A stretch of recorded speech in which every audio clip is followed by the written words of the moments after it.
Welcome to the Main Character Podcast. I am your host, Brandon Hamblin, main character of my own story. But this podcast isn't about me. It's about you, and all of you. Every person that has ever lived on this planet, all 8 billion people here now, all that came before us, and all that will come hereafter are the main characters in their own story. My aim is to interview people that embody living in their energy and discovering from their perspective what their perception of reality is like. Buckle up. You're about to experience the world through another main character's eyes. So my whole thing is we're all trying to figure out this life thing. Yeah. And obviously we come with pre-programmed, here's the religion you're born into, here's the cultural beliefs that you have, experiences, obviously. Mm-hmm. But then as you're trying to figure out who you are, you start to realize, oh, I was told this thing, but that's that person's perception of reality. That's not necessarily how I see it. Yeah. And then, right, you make the shifts and all the things. We Yeah. grow. So the non-judgmental piece is, I think I'm right, Mm-hmm. but I have some questions. Yeah. So who's to say, that's why we communicate, right? Is to figure out, how do you see the world? Why do you see it that way? Okay, let's compare notes. Yeah. So non-judgmental. I've had some clients tell me some crazy stuff that if you're at a dinner party and they brought it up, instantly people would go, what the fuck is wrong with you?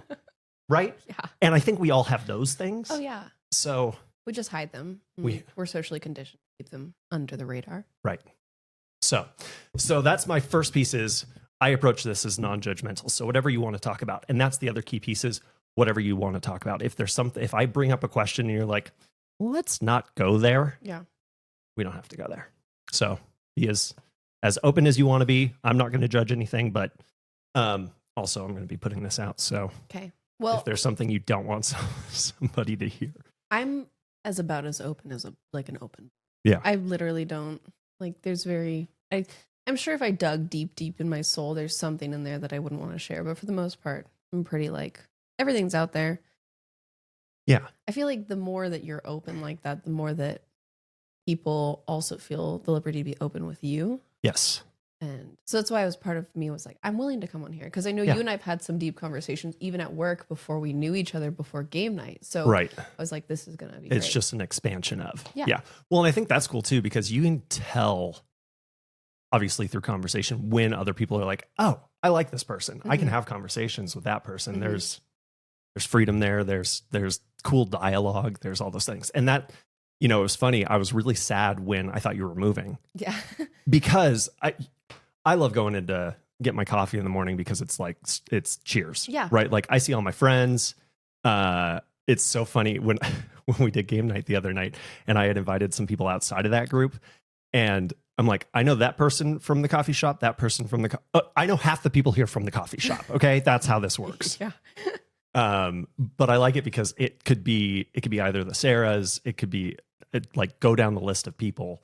I feel like I can have pretty cool conversations with them. Yeah, absolutely. And it's funny to get some of the dirt behind the scenes and go, oh yeah, okay, so it is like a normal family. Like it's not always rainbows and puppy dogs all the time. Oh no, yeah. I mean, you work with these people more than you see your family all the time, right? So then of course you're going to butt heads and have your basically family drama, but at work. Right. But you always get past it. But it is interesting when you can kind of get that peek in when you're not in that close quarters. Behind the curtains. Mm-hmm. Yeah. Yeah. Oh, it's not just some magic wizard all the time. There's a dude behind there. Weird. Yeah. Okay, so we were talking about psilocybin. So let's go there first, which is not where I thought we were going to go, but it's because I have, let's see, I think you guys can see it on camera. Boom, that guy, psilocybin. So I'm a big fan, and part of it is you were talking about the reasons why. So let's repeat that. Why are you curious about it? Mainly because I want to utilize it for spiritual growth and for trauma healing, and the spiritual growth because it's been something that ancestrally has been used throughout the ages, right? Yes. People have been taking mushrooms since tribal days. You can see it in the iconography, in all the different writings and everything. There is reference to mushrooms throughout civilization. Yeah, exactly. Yeah. And then trauma specifically because they've been doing the microdosing in Colorado for depression. and I have a lot of trauma, and I've had some friends who have gone through it. And also my mom has had her own journeys on it. And they always talk about how there's it's not always sunshine and rainbows. Like the trips are It's definitely not. Yeah, they can be great, but they can also have their moments of like earth shattering self-awareness. Right. And I'm always open to those experiences, and open to having the opportunity to see outside my own perspective, which is I feel like what mushrooms do for a lot of people. Yeah. What I've noticed is, so let me give you how the hell I got there and some of the stuff that I've learned, because I think it echoes what you just said. So I grew up in that era of the DARE program. So the DARE program was, it was an acronym, drugs against some. It was not doing drugs, right? Yeah. It was like a blanket, like the cops would come in elementary school, do a little presentation and say, just dare to be against drugs, right? Yeah. It's not cool to do drugs. Yeah. Well, that's a pretty blanket statement, right? And was it Nixon that made it so that all drugs were basically Schedule 1? Schedule 1 means there's no medical necessity here. There's nothing good from this thing. Yeah. Which is insane, because I'm fairly certain cocaine is a Schedule 2, interestingly enough. So there's at least some use there. But something like marijuana, mushrooms, ibogaine, LSD, some of those other ones. And so, right, LSD is man-made, but something like mushrooms, like, hello. Yeah. Nature kind of produced it. Yeah. There might be a reason. And despite all of the anecdotal evidence that suggests, hey, not only have people been using this for millennia, but today people are getting really good benefits out of it. Yeah. Right. And so that's not talked about. That wasn't talked about when I was growing up. It was just drugs are bad. Don't do them. It's going to fry your brain. You're going to have holes in your brain, right? All the craziness. Yeah. It's a gateway. You're just going to go down a bad path. It's a gateway. Oh my gosh. And I think like most teenagers, I ended up messing around with marijuana. Oh yeah. Right. Everyone smokes pot. Yeah, everybody smokes pot. Especially, I mean, we're in North Idaho. You dip over into Washington and you want something, they got pot shops everywhere. Well, there's a pot shop right on state line. Who placed that there? We know that's for Idaho people. That's not for Washington 100%. people. It's brilliant. Yeah. So let's hear marijuana. And at that point, it was just like, it was that taboo thing. So there was that. I think that's why I tried it. It wasn't this has medical use. I'm going to journey. I'm going to do whatever. And so it was to escape, to relax, to whatever. And because the cool kids were doing it. Yeah. And then, so religiously also, no drugs. Mormonism, you can't drink coffee. Yeah. All right. Like, super strict. Might be breaking that on a daily basis now. And so it was like abstinence. And then as life does, it gives you traumas. It gives you all these crazy experiences that you can't, especially when you're in your ego state. It's hard to get beyond and just kind of be an observer of the things that have happened to you, right? You take it very personally. It's hard to digest and to integrate into yourself. There's a lot of, why did this happen to me? And then you start to perceive the world and act based off of those experiences. Yeah. Right? That's why we have a lot of damaged people, because they haven't figured out how to integrate what's happened to them. Yeah. So I was listening to Joe Rogan. Do you listen to a lot of podcasts? Not as much as I would like to. I listen to 9 Lives, and then I don't know 9 Lives. It's by this girl. Her name's Cassia, and it's more programmed for like health, fitness type stuff. She used to be kind of like me, super overweight. She was addicted to not that I was addicted to alcohol, but she used to be a binge drinker. Okay. Yeah. And so she talks about coming from that, because now she's an ultra marathon runner. So, she just talks about her struggles with that. And that's awesome. Yeah. Okay, we're going to circle back on that too, because there's probably some body dysmorphia in there, which I struggled with for a long time, because I used to be overweight. Yeah. Addiction. We'll come back to, and I'm going to touch on that here in a second. So during my 20s, speaking of addiction, my dad and all 3 of my younger brothers ended up succumbing to addiction. Yeah. Drugs. So here's another, not only was I taught both in school, so societally and religiously, don't even think about touching drugs. Yeah. But now I have this example of my dad being an addict for 10 years, losing everything, tearing my family apart. My brothers, right at one point, one of my brothers was inpatient, claiming to be a planet because he was in a psychosis. Yeah. Thankfully, obviously, didn't lose anybody. They're all clean and sober now, and everything's great. But another example to me of, wow, like drugs are bad. It's getting reinforced in my perception of reality that this is not the road to go down. Yeah. Then I'm listening to Rogan. This is 3 years ago. And he has Rick Doblin on. Do you know who Rick is? So Rick's the director of a nonprofit called MAPS. And they're the ones that were like, as soon as drugs became illegal, he figured out, oh, if we're ever going to be able to get access to these plant medicines again, we're going to have to do it through the legal channels. We can't just like be the hippies and go off and do this in the woods because we'll get arrested and it won't be great. Yeah. And so he had Rick on, and Rick said, hey, summer of 23 in Denver, Colorado, we're going to have a psychedelics conference. If you are at all interested, you could be a practitioner, you could be a hippie, you could be whatever. Or if you're just a normie, no experience, and you have questions, come to this. I'm like, all right. So you went to that? So I went. That's so cool. Right? Okay. Crazy. At that same time, I ended up getting a life coach. She ended up helping me with a lot of my traumas.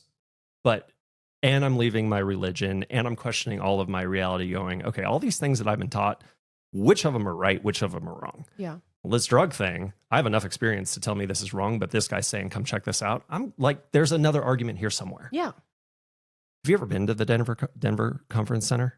It's huge. Our reference point is the Spokane Conference Center. Have you been there? Kind of a maze? Yeah. Okay, like multiply that by 20. Oh, gosh. It's this huge, crazy behemoth of a thing. Yeah. And they had like an exhibit hall they had, which was bigger than the Spokane conference thing all by itself. All these individual rooms, like rooms where you could fit 25 people, some where you could 50, 100, 1,000. And a schedule of like 450 plus different things that you could go see. So do you want to go find out about psychedelics and sex work? Yeah. Do you want to go find out about the medical use of marijuana? Do you want to go find out about retreats in Mexico to have ibogaine experiences? Yeah. I mean, they had like the width and breadth of anything that you wanted. So I had to look at the schedule and go, holy crap, I want to see these 3 things, but they're all at the same time. Which one's the priority? And then from there, I have to bounce within 5 minutes to this other thing that runs for an hour. How do I get all these things in? Oh, and by the way, Aaron Rodgers is going to be presenting on the main stage talking about, some of his ayahuasca stuff. Yeah. So in that, I learned a ton. And just before I went, I had my first mushroom experience and totally blown away. Obviously there's different doses, right? We were talking microdosing. Yeah. And that microdosing is great. Big journeys are also fantastic. Yeah. And to talk about like not rainbows and puppies all the time, one of mine, like as I was integrating, as I was getting in that first hour or so, like really feeling the medicine, I saw hell. Yeah. And it was basically, you want to know why this world is fucked? Because you guys keep choosing it that way. It's like, oh, yeah, maybe if we just love each other, which sounds hippie, but like, yeah. Stop judging other people, love on each other. Everybody's dealing with shit. Yeah. Not that hard. And then, right, the rest of the journey was fantastic, and it's always different. So one of the things that I learned down there, as I'm like rambling, I want you to talk way more than I talk, was between, what do they call it? It's ecstasy, but the MDMA. Yes. I think they were specifically referencing that, but people have tied psilocybin into it as well. The number's close to like 65 or 70% cure rate on intractable depression, meaning depression that can't get cured any other way, no therapy, no SSRIs, none of that stuff's it might Band-Aid it, but it's not going to cure it. Yeah. Doing medicine journeys has a 65 to 70% cure rate. That's like, why are all the veterans that are committing suicide on a daily basis just normies like you and me? Normies isn't the right term on a main character podcast, but non-veterans like us, everybody deals with crap. Why wouldn't you want to have something that can help you work through those things? Yeah. And I've heard it helps like insane amounts with PTSD on the note of veterans. Yeah. Like insane amounts. But yeah. the reason they don't want to do it is because they're not going to make money on it. They're not going to make money on it. They don't want to treat the problem. They want you to have the problem. They'll treat the symptoms to the problem because then you have a patient for life. Yes. So then I take it you're not a fan of the pharmaceutical industry in general. No. Okay. I got diagnosed with clinical depression at 11. And like I said, I had a very traumatic childhood. Yeah. And they were aware of that. They said, no, you have clinical depression. It's not because of your life. It's not because of what you're going through. And I was on meds until I was 20. Okay. And then I just kicked them. I was like, You're out. Yeah. But the point of that being that to diagnose an 11-year-old who has what you know is an extremely traumatic childhood with clinical depression is insane. It's crazy. It is fucking nuts. Well, and even more so because our natural state, right? If you took our brains out of this and just had our human brains running on its pre-programming, we wouldn't have, we'd be in a homeostasis, right? We'd be healthy. Mm-hmm.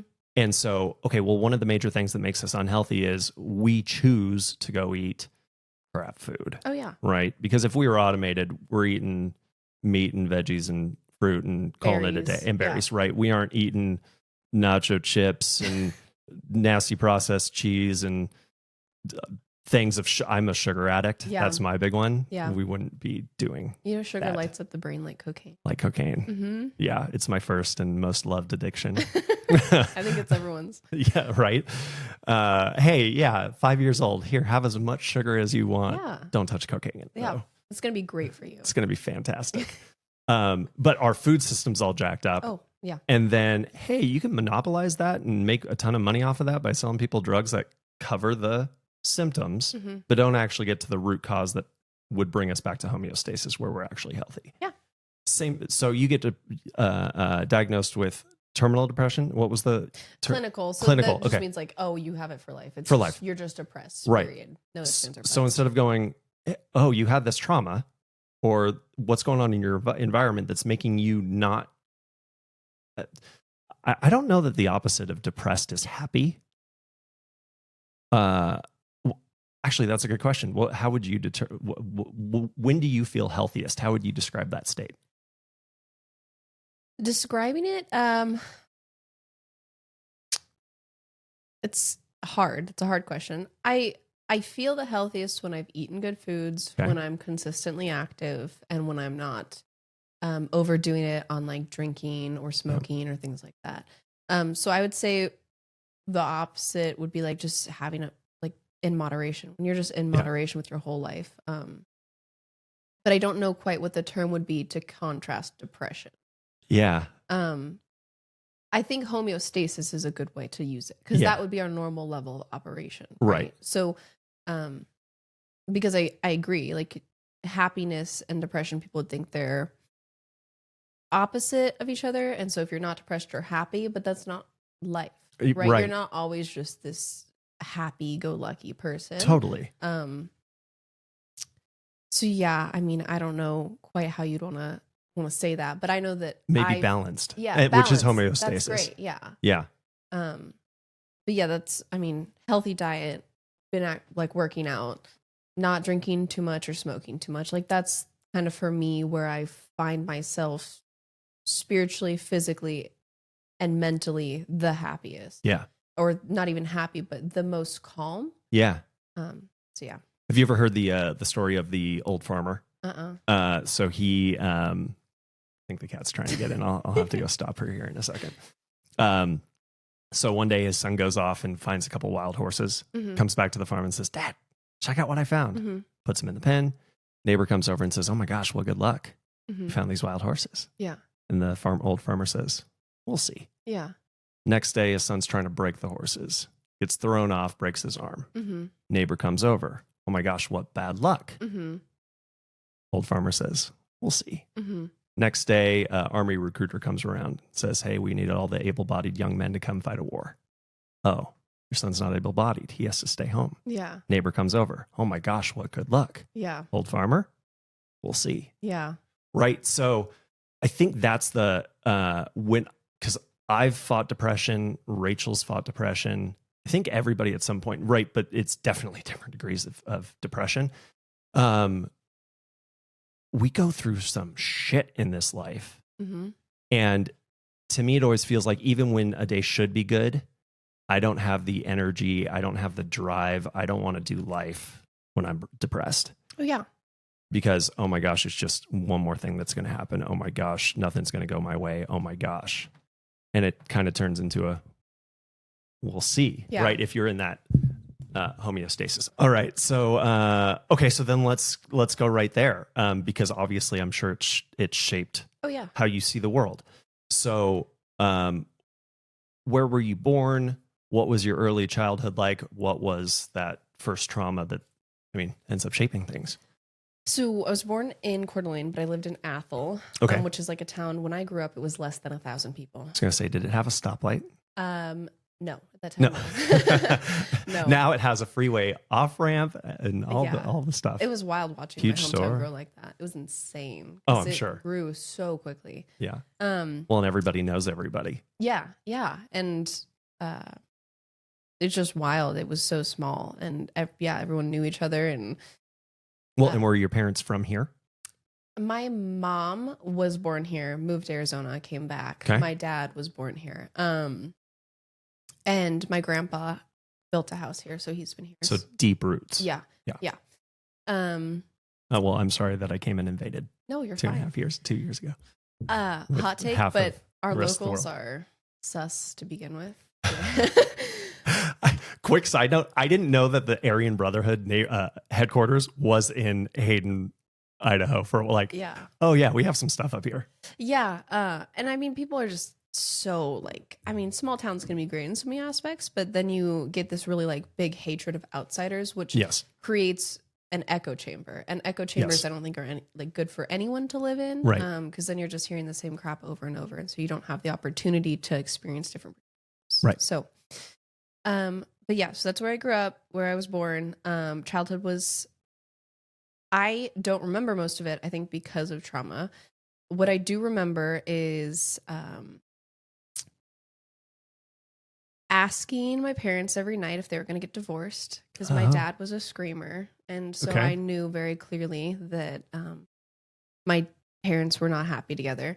And my dad raised us Christian. And so we would pray every night. And along with that prayer, I'd be like, you guys aren't going to get divorced, right? Every night. Yeah. So that was traumatic. But and that had to be scary, because that leads to instability.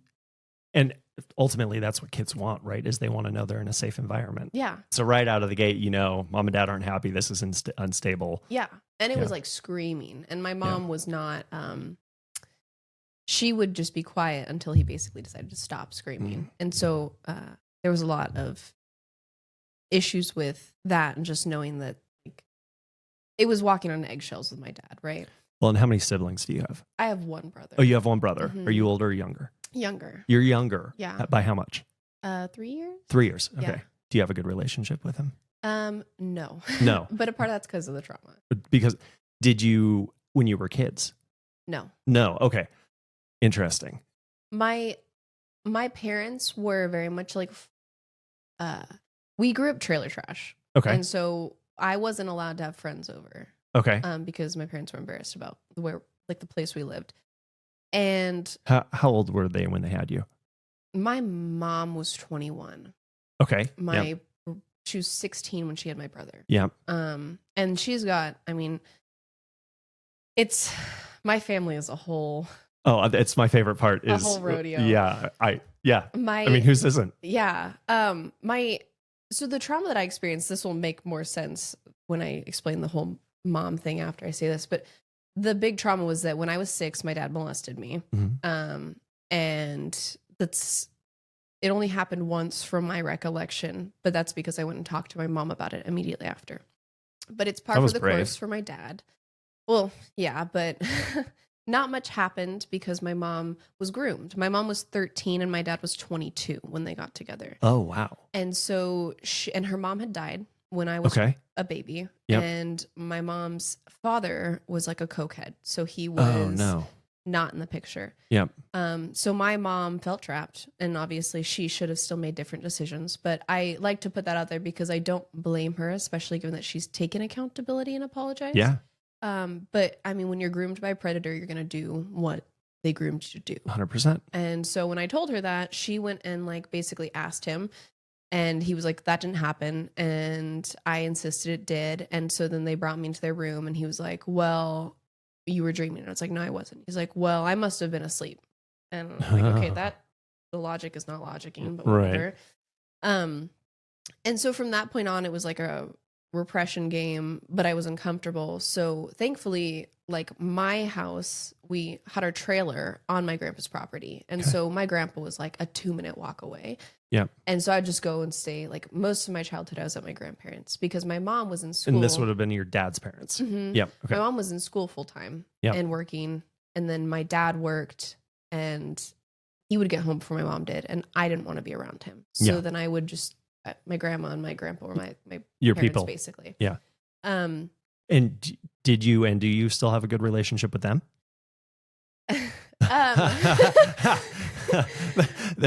The hole goes deeper. Yeah. My grandpa is a touch and go type of relationship. My grandma was actually a trigger for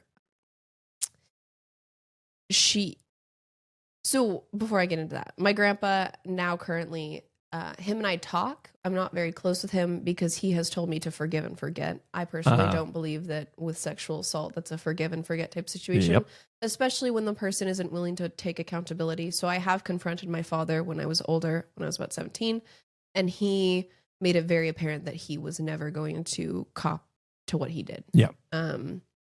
And so from that point on, I was like, well, you're never going to be in my life. You're never going to be at my wedding. Like, you're not going to see my kids. Like, you are donezo from this point on. Yep. And my grandpa didn't handle that very gracefully. He, like I said, told me to forgive and forget. And then when I got with Lucas, my husband, because my parents, my mom and my dad had a 9-year age gap. That's what Lucas and I's relationship is. And he goes, well, don't you think he's a pedophile? And I was like, oh. Yeah. So, but 13 to 22 is a lot different than when did you and Lucas connect? 18 and 26. Yeah. Yeah. And also, I always like to put it out there. Look, I wouldn't say that 18-year-olds should go out dating 26-year-olds, but because of the trauma that continued throughout my entire childhood, we didn't stop there. It got worse. Right. I felt a little more mature, as narcissistic as that may sound. And so I wasn't interested in dating guys my age. Yeah. And also Lucas was very good. He didn't want to have sex or do anything like that till we'd been in a relationship for a while. He was very much like taking it slow because he knew I was younger than him by quite a bit. Yeah. And he was older, and he wanted to make sure that it was successful and that he wasn't coming off like he was trying to do anything suspicious. Right. I love Lucas, by the way. Yeah. I can't wait to talk more about Lucas. I love Lucas. He's great. He's an icon. We stan him. But my grandma died when I was 11, and that was like the trigger for everything coming back out. Because they were like my safe spot. And then when she died, I got really depressed. And then when you're 6, you don't know what molestation is. No. And so when I told my mom, I was like, well, he touched me in an uncomfortable spot. And I kind of explained it to her. So she knew what it was, but she didn't explain to me like, oh, your dad molested you. Right. And so when I was 11 and my grandma died, and I'm starting to like realize what sexual assault is and what molestation is. And so suddenly my grandma's died. She's my best friend. I'm realizing my dad molested me. And then my parents also got a divorce in the same year. Oh my gosh. So that kind of triggered my depression, and I tried to kill myself. And then they took me to the hospital, got me in therapy. Part of the reason I tried to kill myself is because my mom left me with my dad. Oh no. Yeah. And then so I was with my dad and my brother, and it's just a freaking mud pile. My childhood was. My brother was sexually weird towards me as well. There was one time shortly after that he had basically been like, oh, like, do you want to mess around? And I was like, I just ran out of the house because I didn't know. I was scared. He was bigger than me. I had been assaulted before. My dad wasn't home. My mom wasn't coming home. Like, I just ran out of the house to my friends, and I was like, I'm done. Yeah, and you don't have your grandma's house to run to at that point. So No. oh man. So that's why I'm not close with my brother either. Yeah. There's other situations with that, why I'm not close with him. But that was the whole childhood trauma. And then don't know if you want to pause there because it gets worse. I could go on for probably an hour. So what I'm curious, I'm curious about a lot there because 6, molestation, then there's I can't trust my father figure, my father, who is the father figure. My mom really hasn't done a lot. So like, I would imagine that like a root part of all this is a trust issue. Oh yeah, I have massive trust issues. And then and then your brother, your parents splitting up, losing your person. I would imagine, I'm curious here, that the reason you want to check out at that point is, what the hell? This whole thing sucks. Yeah. Why am I doing this? Yeah. And I mean, being left by someone who knew what happened to me. Right. The biggest thing was like they shared custody, but I stayed with my dad most of the time because I was at school there. Yeah. But then there was one weekend my mom was supposed to pick me up.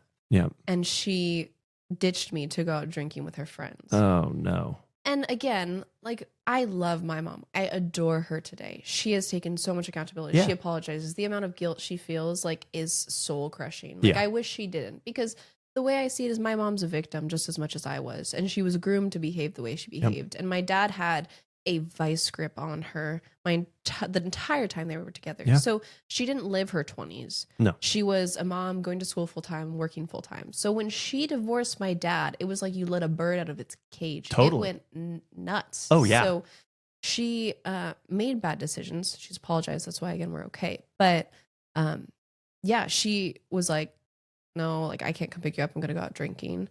And then it's like, I've been abandoned. Yeah. Like, you know, this man is not safe for me. You know that he treats us like crap. Right. You left us here. And the weekend, you were supposed to have me one weekend, and you decided to leave me to go drinking with your friends. Like, so that was when I was like, okay, well, screw it. Like, I don't have anyone or anything, and no one's safe. And I wasn't popular in school, and I didn't have any close friends. And so I was like, well, I'm by myself, and what's the point of that? It's amazing to me how social we are as humans, right? Like, it is, you can punish a psychopath by putting them in isolation. We need it. Oh, yeah. And I think for me, this comes back to the consciousness idea of, right, like, we're wearing these meat suits. To me, it's my consciousness that really is experiencing everything. And like, cool, I get the 5 senses and I get to do all that fun stuff. But I just turned 38. I do not feel 38 in my brain, right? I'm like, I'm still 12-year-old. I can't even say it. 12-year-old Brandon. Yeah.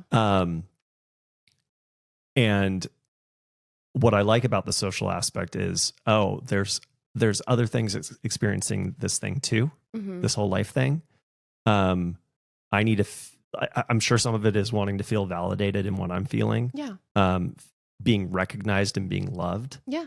Appreciated for who I am. Feeling safe, obviously. But yeah, just like knowing I'm not the only one out there. And so when the people that are supposed to take care of you help you as you develop, right? Because our brains are still developing until we're 25. So you've got all this time to help lay the groundwork for how somebody can interact with this world safely. And none of it's safe. Yeah. That, what I'm sure we're going to get to is how you worked through some of those through therapy and everything else. But it sounds like you had even more between 11 and 20. Because, I mean, you aren't out of the house at that point, and now you're stuck with your dad most of the time. So what's it like being a teenager, especially in 1,000 people Athol, where there's not a lot to do? Yeah. Well, so that's where, when I did try to kill myself and then they got me into therapy, when you do intake, they will basically try to like get a read on you. Yeah. And I kind of tried to reference what my dad had done, and my mom kind of shut me down. I can't remember why. I think she just didn't want to deal with it, to be honest. It's a whole can of worms. I can't necessarily blame her, but that's not the right thing to do. No. And so they hooked me up with a sexual abuse therapist, because they had kind of gotten that energy from me, even though I wasn't able to tell them. So I do that therapy appointment, the first one after the intake with my therapist, and she's like, pauses after I talked to her. She goes, Hannah, what happened to you? And I just, the dam Oh, fell. yeah. Like the walls broke. And Yeah. so I just Somebody all that came wants to out. see me. Yes, here. This is Yeah. me. Yeah. This it is what was happened. wild. Like, and the amount of relief that I felt being able to tell her that, it was insane. It was like someone had like a 25-pound kettlebell sitting on my chest, and then suddenly it's just gone. And they're mandated reporters. So it's like, okay, well, I have 24 hours before I have to report this. Yep. So do you want me to report it now, or do you want time? And I was like, well, give me time. Like, I want to go home and pack my stuff. Oh, And yeah. everything like that. Because my mom had to take me at that point. She Right. didn't have a choice. Right. So I went home, packed my stuff, went to school the next morning like nothing happened. I get home, my mom comes by.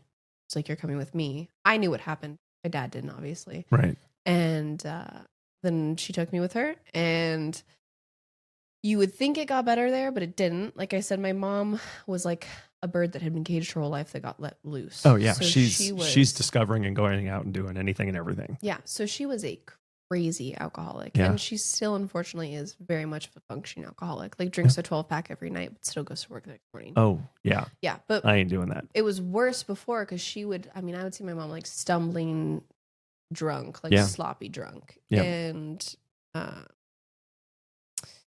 she had guys in and out of the house because she was doing the things most 20-year-olds do, but she was 30 and had kids. And yeah. One of her boyfriends would pin me down on the floor and lick my face. I had a babysitter do that once, actually. It's weird. I don't know why they think that's appropriate. Oh, that's trigger warning. Actually, I didn't expect that to trigger something. Sorry, Brandon. Oh, man. Yeah. Well, so my quick side note, my dad was molested when he was 11 by his scout leader. Mid-70s, told his mom, swept under the rug because that's right. The embarrassment and the, what's everybody going to think? Yeah. Right. And he suppressed it until his 30s, 40s, maybe. And so it's amazing how much we lock away from ourselves to keep ourselves functioning. Oh, yeah. But yeah, getting held down your face, like, that's a weird one. Yeah, it's odd, and it's like you're violating my bodily autonomy, and you're doing this thing that I'm very uncomfortable with. Yeah. So, and I'm glad. I mean, I'm not glad that happened to you, but you get it on some level. It sounds well, and my heart is racing because all of a sudden I'm playing this back through my head, and I'm like, oh yeah, and weird. She had my brother cup her breasts, and I remember telling my mom, like, the babysitter was doing some stuff that I don't think was right, and we never got that babysitter again. But I literally haven't thought about this for a decade plus. Yeah. And all of a sudden it just gets locked away. It was locked away. And there it is. Yeah. Now there's another little piece I have to deal with. Weird. Which happens to so many people, right? And so it's kind of crazy that you have like one little trigger, and then suddenly there's this whole heap of trauma that you have to suddenly sort through that you thought you were fine. Right. Exactly. So, well, and the other piece there, because I'm not trying to take this, but is I think most people think of molestation or sexual assault as something happened with your, private parts. No, you can, if it is inappropriate, if it is making me feel uncomfortable, you could be licking my face. Yeah. And that is like, just no, it is a violation of. Yes. Yeah. So that was an era, and she was drunk, and then she got with the man she married now. Okay. And how old were you? I was 13. Okay. So it's been 2 years, like from when everything came out. Right. From when I was 11. Yep. And she basically lived with him, and I was at home alone. So she would be home like 3 days a week. Okay. And she'd be with her boyfriend, now husband, 5 days a week. And so you were the adult in the room. Yep. And I got myself to school, and I got myself fed, and I got myself home. And, and so made that you grow up faster than you should have had to. Yep. And then when she was home, she would be slobbering drunk. Yeah. And it was funny. The first night that I met, I say it's funny. It's not funny. But it's in hindsight, real funny. Yeah. The first night that I met Brandon, who's her now husband, she and him came home plastered from the bars downtown. And I had one of my friends over, and I was obviously like so fed up of like life at this point. Right. And I had started self-harming and stuff. And so I was deep in the sauce. And so me and my friend left. It's like midnight. We left the house and just started walking around downtown, which obviously wasn't safe. And then I don't know, around here you could walk. It's fairly safe, but you're a teenage girl, maybe not the safest. Yeah. And of course, perception. I also just feel like, I feel like sometimes like if it's bad, it's going to happen to me. Oh yeah. Well, and we'll come back to that because that's an interesting side note too. Yeah. And I don't feel that so much now, more so, but I mean, hindsight, it was like, well, if it could have happened, it's not shocking that it happened to me. Yeah. We ran into these people. This guy was trying to get, you know how some predators will like have a female with them to like make you feel safe. Yeah. Yep. So it was some guy sitting with what he called his girlfriend on this bench. And my friend and I were just walking and I'm crying because I'm just so fed up with my family and stuff. And he's trying to like, my friend had to pee and I'm trying to find a bathroom for her, and all the bathrooms, the public ones, are locked because it's midnight. Right. You're having to go into a bar. You're a teenager. You can't. Yeah. You're stuck. Yeah. And so he's trying to separate me and my friend and be like, well, I'll just take you over here to go to the restroom in the bushes. And I'm like grabbing her arm. I'm like, you're not taking her. No. And then I was like, we're going to go home. And I had the wherewithal. I mean, I had to grow up really quick. So I was like, my mom is waiting for me. She wasn't waiting for me. She didn't know where I had gone. Right. But I wanted him to think that someone was waiting for me. So I was like, my mom's waiting for me. We're just going to go home.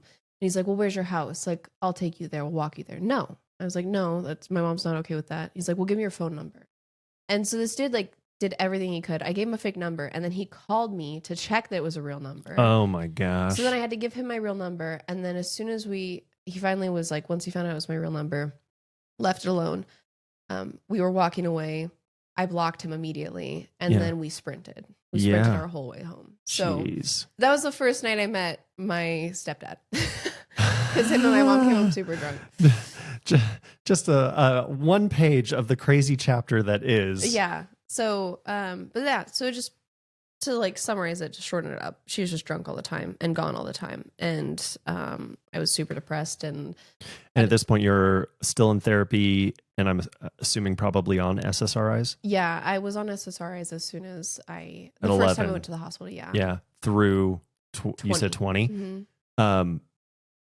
Do you remember what it felt like to be on those versus how you feel today? Oh, yeah, like, 100%. What's the difference there? Oh, it's wild. I didn't realize how numb I had felt. Like the spectrum, I always describe, you have like, let's say your spectrum of emotions is like 100%, just as a normal human. Yeah. When you're on SSRIs, it's like 50%. Oh. And so the level of depression you feel is mitigated, but the level of happiness you feel is also mitigated. Yeah. And so getting off of those, I remember talking to Lucas because him and I were together at the time I got off of them. And I was like, I've never felt like this happy in my life. Because when I had those moments of happiness, right, we're not always just walking through life being like, la, la, la. But when I had those moments, I was like, wow, I've never felt like this extent of happiness. Yeah. Same goes though, like this year, 2024 was one of the roughest years I have ever had since getting off of the SSRIs. And so the level of depression I felt was also very deep. heavy. Yeah. It was a lot deeper than what I felt when I was on them. Would you rather feel the 100% range or the 50% range?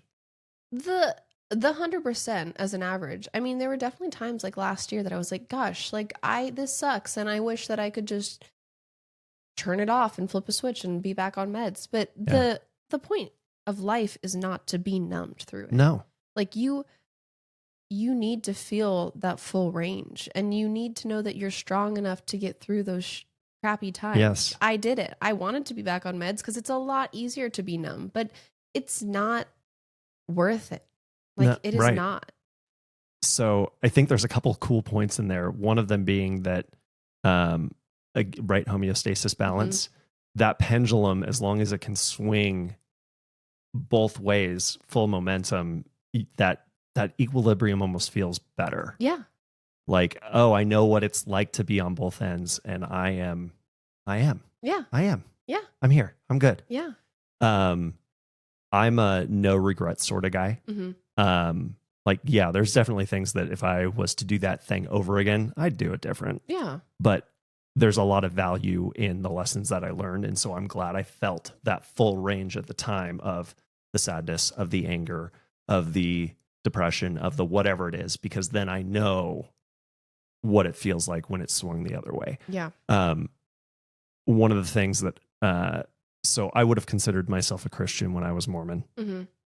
That's a whole conversation. End of the day, though, one of the big things that I still to this day come back to is Adam and Eve, Garden of Eden.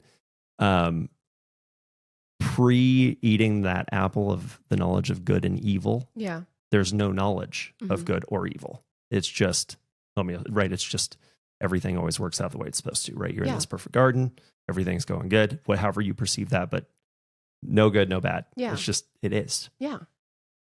I think I would 10 times out of 10 eat that fruit because I like knowing what good is. But you can't know what good is unless you also know what bad is. Oh, 100%. Yeah. It has to be defined by something. Yeah. You don't know what white is unless you have colors and blackness around it to say, hey, that's white. Yeah. That's its own thing. That's pretty cool. Yeah. That's one of the reasons I like this, right? Main character, there's like, okay, you pop out. And then there's all this other stuff going on too, but you pop. Yeah. So, oh man, there's so much there. So you... so feeling the range is good. So getting off of SRIs is a good thing. Yeah. Regardless of having to feel those deeper hurts. I just also have to say, please.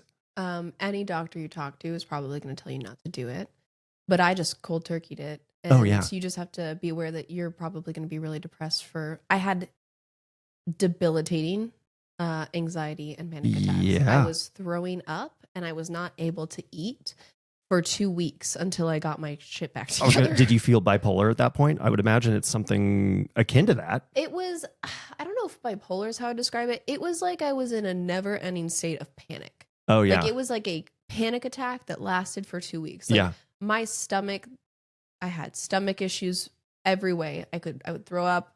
I'd have to be in the bathroom all the time. Yeah. Like I could not eat. I was like for 2 weeks, I was laying next to Lucas on the floor, just sleeping because I just had to sort through stuff. Yeah. And I read some things that helped me at that time. But yeah, it just, I would say your system's back in that fight, flight, freeze or fawn state. Yeah. All the time. Yeah. There's all these new feelings, all this new stuff. What the fuck? Yeah. And I hadn't what felt. do I do with this? Yeah. I hadn't felt that capacity of emotion since I was 11. Yeah. And now I'm 20 and I'm just getting the brunt of it. And I'm dealing with all of the crap that has happened over the past 10 years. Well, and on top of it, you're doing life at that point with somebody that you love and somebody that loves you. That's feeling that fully for the first time would have been like a crazy thing too. Yeah. Well, and that triggered relationship anxiety. I don't know how familiar you are with that. Tell me. Relationship anxiety is basically where you are anxious about, oh, am I with the right person? Do I actually love this person? So for those 2 weeks, I was like, oh my God, do I actually love Lucas? Oh yeah. But it's and at this point, how long had you guys been together? 3 years. Oh yeah. So okay. It's kind of funny because it's like the question of itself is answering your question, but you're so lost in the sauce. Oh yeah. You can't like, see the forest for the trees. Oh my God, I need to figure out if I love Lucas because I don't want to hurt him. So means I love him. But I'm like, I don't want to hurt him. And so I need to figure this out now. And this man, saint he is, swear, he knew. He is Saint Lucas. The whole time I told him, I said, I am having anxiety about like us being together. I don't know. I keep wondering if I love you. I don't know. And I was like, there's this relationship anxiety course. Preach by that course. I recommend it to all these people. Yeah. But I was like, it's $300. I want to get it. I think it's going to help me. And this man, as I'm telling him, I don't know if I love you and if I'm ready to be with you, was like, yeah, spend $300. Yeah. Like, that his we've talked about it after because I wanted to clear the air, and he said he was so anxious and so worried. Oh, I'm sure he was a mess inside. But he was like my rock. I was going to say, but I'll bet he was a rock for you. It was insane. I would not have had, I don't know if I want to call it willpower or composure. I would not have had what he had if the roles were reversed. So two things that come up with that. One, how did that, I mean, you can go to therapy, you can take care of yourself physically, you can do all the work. But until you actually experience a different reality than what you're used to, there's almost like I don't know if this thing's real. Mm-hmm. So you had all that experience with your mom, with your dad, with your brother, with your grandparents, with all of this, like, I can't trust the world. Mm-hmm. And then here's this guy, as you're going through another traumatic realization Mm-hmm. that says, no, I am going to stay here and I'm not going to be a part of the problem. Mm-hmm. What was that like? That was probably the most reassuring thing that I could have had. And that was, I mean, he really was the first person I have ever felt like I can trust. Yeah. Because, and that was like groundbreaking for me. I mean, that really like flourished me as a human. Like, in the Republic, they talk about how we need to put these people in certain roles so they can flourish, like their spirit can flourish. Yeah. And he really, like, by providing that security and that stability and that support that I had never had my entire life, gave me the opportunity to flourish. Yeah. And so I think that you don't necessarily have to be in a specific role to flourish, but you have to have the stability and the security of people love me. People are going to be here with me no matter what. Yeah. And yeah, so when Lucas did that, after I got through the 2 weeks of struggling and taking that course and reading about it and doing all these different things, my entire life changed. Like that's when I started to lose the weight. Like I started to get serious about calorie counting. I got back into the gym. I'd been in the gym my whole life, but I got back into doing it consistently. Yeah. I used to smoke pot like every day. Yeah. And multiple times a day. Yeah. And I slowly started to wean that out of my life. Yep. And I got a new job. And I mean, literally, like, that was the moment where everything started to like fall into place, where I was like, okay, I can build Hannah now. Like, Yeah. I'm safe. I can put her together now. Yeah. And I think that's the biggest way I could describe it. It was like, okay, I'm safe. I can put myself together now. I'm not in this state of Trying to having to survive. protect myself and survive. Yeah. Yeah. So, I mean, really, like, what he gave me is irreplaceable. That's amazing. Yeah. So I'm very grateful for him. I don't think that I would not be who I am today without him in my life. Yeah. Well, and you guys just got married this past year. Yeah, in March. March. March 20th. Oh, your first anniversary is coming up. Yeah. We got married so the spring equinox last year was technically the 19th. Yep. But it's normally the 20th. Okay. Last year was a leap year. So we got married on the 20th because we wanted to be on the spring equinox for a year. Oh, I love that. Because we're very like natural. Like, if we have spirituality anywhere, it's in nature. Yeah. And so that's why we were like, we're going to do this in spring, which it was great. I feel like the nature christened our wedding because it was supposed to be gloomy that day. And the sun came out and the clouds cleared. And it was perfect. Magic. Yeah. Well, and we've been talking about balance, and isn't it interesting that you picked the day of balance in nature? Mm-hmm. Yeah. That's amazing. It was super cool. Yeah. I'm getting like tingles just thinking about that. That's so cool. And we got married on Tubbs. Like, we hiked up Tubbs Hill. Oh, you did? Uh-huh. Oh, I love Tubbs. And there was this one spot that I've been going to Tubbs since I moved in for with my mom, forever. so since I was like 12. Yeah. And it is a peaceful spot. It is. And there's this one spot where these two trees, it looks like it was made for people to get married there. Yeah. And again, since I'm like a nature girly, I'm like, this was divine. This was meant to happen. Totally. There's these two trees. It frames like these rocks perfectly, and these rocks are standing right over the water, and then it's just the clear lake in the background, and it just was perfect. It was just beautiful and everything I wanted it to be. And that's so good. How many people were there? Well, for that, it was a really private ceremony. So it was just my mom who officiated, and then I love that. Yeah, and then like 4 of Lucas's friends were like helping me carry up my shoes and stuff like that. That's so cool. Because I couldn't hike the mountain in heels. No, that wouldn't work. No. But I did hike it in a like mermaid style wedding dress. Oh and my gosh. So let me just say I'm a pro. Lucas, you should have carried her. I didn't want wanted He's to a see me. stud. He probably. I Oh made yeah, him he walk was. in front Oh, of me. you I was did. like, you can't Oh, look. yeah. Um, Oh, that's so good. Okay, yeah. so this will be 1 year married, and you guys got. I don't think I'm supposed to ask ladies how old they are, but how you guys have been together now? How many years? 5.5. Five I'm and a half. 23. 5.5. And so technically, I got with him when I was almost 18. I was Yeah. like 17 and like 3/4. Right there. And that's why he was like avoiding me like the plague. Yeah. He ignored me for the first like 2 weeks that I was flirting with him. He always likes to joke that I kept punching him in the arm, and then finally his arm was bruised enough that he gave in. Oh yeah. So you literally physically beat him down Yep. until he succumbed. Beat him into submission. That's great. Well, and you two in the gym are like this power couple that I'm like, oh my gosh, they're both badass. Oh. I wouldn't want to mess with either one of them. So that's really impressive Thanks. that you took him down like that. Yeah, I know. I'm a powerhouse. What can I say? So 5.5? 5.5. 5.5 Mhm. years. That in and of itself is going to have highs and lows. Oh yeah. What has that been like, and what keeps you two together? So the highs and lows have definitely been high and low. I'm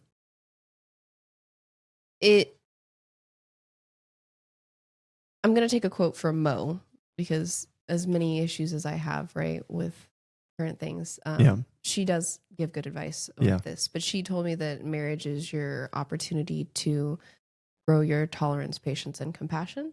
Oh, I love that. Mm-hmm. It's your biggest opportunity to grow your tolerance, patience, and compassion. Yeah. And so that has been the epitome of the lows, is that bringing myself back to like, he's been tolerant of me, and I can be tolerant of him. What man would, as I'm telling you that I'm questioning our entire relationship after we've been together for 3 years, would say, yeah, go spend $300 of our money, when I wasn't working at that time, by the way. Right. When it was only $300 is a lot of money. Yeah. Yeah. Would be like, yeah, go spend $300 in hopes that this makes you feel better. Yeah. But if you aren't sure, get the fuck out. Yeah. So it's like I kind of would bring myself back to that moment of like, the tolerance, patience, and compassion he's shown me, I want to give back. And then I think that's the back and forth, is like, someone's always going to test the waters a little bit more, and then you just have to extend that tolerance and that patience and that compassion a little bit more, and then you're going to have your turn, and then he's going to do it again, and it's just a give and take. Well, and I think that's interesting because one of the things where I think couples can get in trouble is we restrict each other. Yeah. Because to me, as humans, we're supposed to always be growing. Yeah, absolutely. Which means you're going to become a new person. I mean, there's you. Yeah. But hopefully you're becoming a better version of you. But that requires testing. That requires making mistakes. Mm-hmm. I like to think that I see the best in Rachel. Yeah. And I know there has to be times where I would like to think she sees the best in me, and she probably gets disappointed and has to be tolerant of me not living up to my potential. Yeah. Like, you know better than that. What are you doing? Yeah. You know? Yeah. So that back and forth, I like. Mo does have some wisdom in there, doesn't she? She does. And I know I have raged a little bit, but I mean, her and I have kind of smoothed it out. Oh, and good. I mean, look, it's people, like we were talking about the work drama. Like you deal with these people more than you deal with your family half the time. So of course you're gonna have times where you're like, screw that person, I hate them. But it's like, okay, do you actually hate them? No. No. The other thing with Lucas and I that really helped me is I did that anxiety course. It was by Cheryl Paul, and it was about relationship anxiety. Okay. Cheryl Paul's a psychologist, great lady. If you ever, I would definitely suggest looking into her stuff. In the course, you get the material for life. So it's not like, oh, you have to sign up for this course and you don't get the rest of it. And I've actually given Haley from work some of the information. Oh, good. That. Yeah. And I take it she does like seminars, and she's probably nationwide, worldwide, something. Seminars, but she has a podcast she does, and she has like her own like classes she'll do, and she has like little groups, and then you can communicate with everyone. I'm sure she's done seminars here and there, but the other thing I learned from her is that love is a choice. It's not always a feeling. And that's just reality. It's so true. I think that if people struggle to wrap their heads around it, look at your kids. Oh, I was just going to say the perfect example of that is kids. Yeah. There's times where I love them and I feel it, and oh my gosh, these are the best little creatures. And there's other times where I'm like, you are lucky that I am responsible for you because I would kick your butt out of this house so fast. Yeah. You're like, I you're don't lucky I'm like your you. parent. Yeah. I'm I don't, obligated. I'm obligated. Well, and it is, uh, I, I like doing life with Rachel. I like seeing the world through her eyes. I like growing both individually and together. Yeah. Right. Rachel did a coaching course where there's a third entity within a relationship, right? And it is the relationship. So there's you, there's Lucas, and then there's, what would your celebrity combo name be? I don't know if can you do a good one with Lucas and Hannah? You know, like a Brangelina. Like, can you, I don't know if we can combine those names. I don't know if, no, I just feel like Lukna. Anyway, but that, you know, you want the relationship to grow. Yeah. And when we voluntarily get into those relationships, it feels like we can opt out of them easier instead of with children where it's like, oh no, I do have this responsibility. I can't opt out. Yeah. Which I think makes them all the more sweeter and more frustrating. 100%. Yeah. Yeah. I mean, it's like, I'm sure you feel like right now as we're sitting and talking about our loved ones, like the love we feel because we're talking about all the great things. But then there's times where you're like, I want to wring your neck right now. Yes. Yes. So it's just, I mean, it's just that tolerance and that accepting that it's not, you're not always going to feel loving. No. And choosing to be loving, whether you feel or not, is the true definition of love. Yes. And I think that a lot of people, I think that social media has set so many of us up for failure with relationships. And that was like such a crux for my relationship anxiety. Because people are like, you're looking at other people going, yeah, look at how happy they look. And they post the tidbits. And they also, I mean, all over through Instagram, filters. Yeah. And then all over Instagram, it's like, oh, well, if he wanted to, he would. And, like, if they don't do this for you, it's not real love. And if you don't feel this all the time, it's not real love. Bestie, that's not true. Right. Like, well, and again, right, I think we end up reading those things, and especially when it's reinforced when multiple people say it, and it's portrayed as happiness, and you go, oh, that's the answer. Yeah. And then you go, oh, that's their answer based off of their circumstances. And is it still going to be true in 5 years when other things have been added to that situation and all of a sudden, oh, that's not actually how that works? Yeah. Oh, weird. Yeah, I'm totally with you. I think social media has totally set us up for failure. I'm old, just turned 38. And like, I remember corded phones, and pre-cell phones and pre-internet or very early baby internet. Hey, I grew up with my grandparents. Okay, we had a little dial phone in there. Oh, yeah. That's legit. I'm a little bit aged because I grew up there. That's great. Okay, so there's a little bit there, but I feel like I'm that last little sliver of civilization that's going to remember. Oh, you didn't have to run everything through that social media filter first to go, how am I supposed to see things? Yeah, social media. Okay, I want to come back to social media because I did some pre-research. You have an Instagram page. I do. Where you show off your working out. So I want to come back to that because I'm interested in, I think it's again, part of your journey, right? Is some weight, getting into shape, doing that sort of thing. You mentioned that getting off of SSRI, since then, you've really been able to work on and figure out Hannah. Yeah. And the reason I wanted to interview you is because you have the strongest main character vibes. And what I mean by that is my favorite, like, alternate version of that is I had a client who worked for the IRS for like 40 years. Yeah. Boring guy. Him and his wife had this little house. They'd lived there for forever. He had always had the same job, like, just like boring. Yeah. That to me is not life. Yeah, no. Right? We are here to experience. That's the way that I believe and view the world.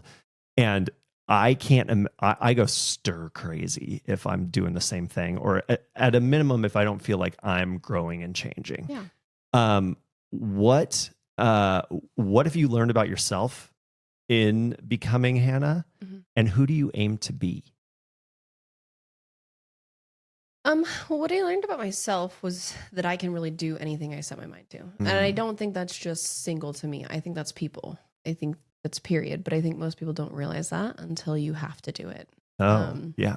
and so overcoming everything I've been through, and all of that made me realize that like I can be whoever I want to be. Yeah. And um, that is a capacity that I have. And also that like when I was trying to figure out myself, it sounds kind of silly, but I literally had to like sit down and be like, Lucas helped me with this. He's like, what are your values? Like, what do you as a person value? Yeah. And so then I had to go through that. Like, I value trust. I value um, honesty. I value transparency. I value being kind. I value being self aware, like those types of things. So I went Yeah. through this whole checklist, figured all that out.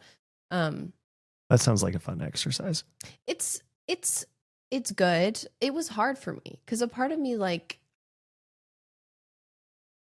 felt like I should already know that, and Oh. the answers feel kind of like when I was going through that process, I was like,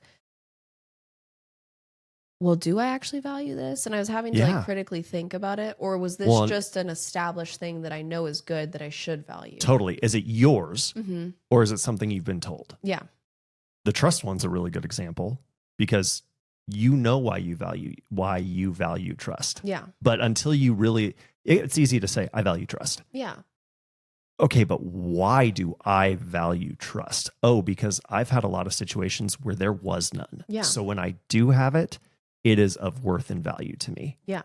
That's a value that I need. Yeah. Yeah. And the same goes with kindness. When I was really overweight, I hated myself. And I Oh, mean, yeah. I hated myself for a lot of reasons. I mean, when you go through sexual assault, there's a lot of self-worth that comes into questioning. Yeah.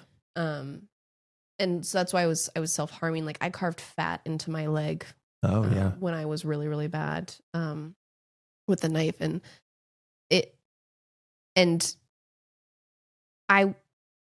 people weren't mean, but they weren't nice.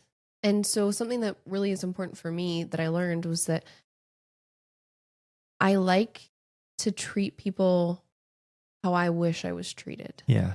And so one thing that bugs the crap out of me is like, I don't like seeing people be hurt. Like it hurts me. It makes me sad. And I know that sounds very apparent, but for some reason, like empathetically, like it makes my soul feel bad. And so the best example I have of that is like, I wanted to be included when I was overweight and stuff. I wanted to feel included. I wanted to feel wanted. I wanted to feel like I was valued for being there. Yeah. And so I like to extend that to other people. So that's why I'm always like, game night, the more the merrier, bring it in. I try to be really friendly. I try to like make people feel welcome. You're so good at it. And I mean, it's because I want them to feel that because I've been on the outside and it freaking sucks. It's terrible. Yeah.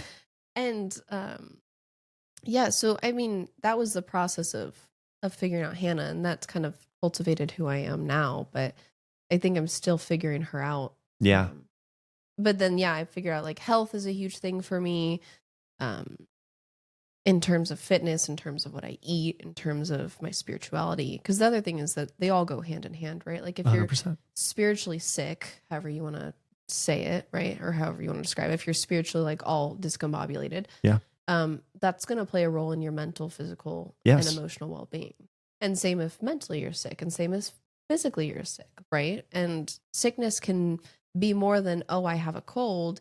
When you're with the physical element, it can be addictions. It can be as simple as, have you been eating the right foods, like we talked about at the beginning of the podcast? Yeah. So, so that was kind of learning her. And I think a part of the Instagram was me trying to build myself up a little bit more, because I still struggle with body dysmorphia and insecurity. And so that's why when you said like, oh, you're super confident, I was talking to my friend Faith this morning, and I was like, I kind of feel like a fraud because I mentally, the loops that I go through of being like anxious and insecure, I overcome them, but I still have them. Yeah.